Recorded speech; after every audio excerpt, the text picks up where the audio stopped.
Yaylardan Tuna'ya Kızılçin'le arası var. Düştük kara sevdaya, loy loy gönül güzel yarası var. Düştük kara sevdaya, loy loy gönül güzel yarası var. Al bizi de sürürsen, bayrak olan bürürsen, hele durma yürürsen, loy loy daha yolun yarısı var.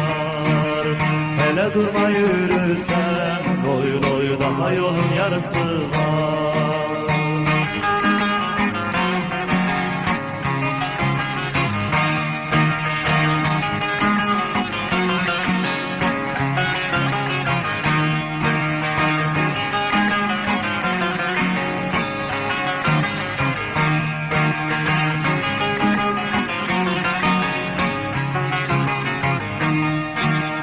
Ölüm bize ağır gelmez, kara topraklar gelmez, zindanları zor gelmez, loy loy gözlerinin karası var.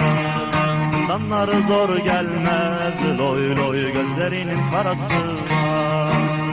Başka nizam istemem, yurtta tasa istemem, yasamasa istemem, loy loy milletimin böresi var. Yasamasa istemem, loy loy ulu Türk'ün böresi var.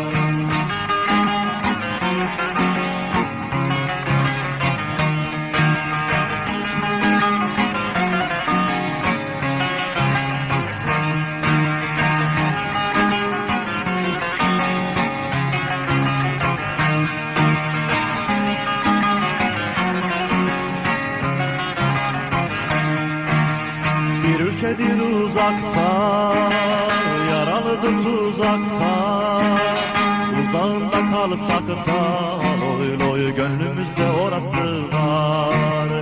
Uzağında kalsak da, loy loy gönüllerde orası var.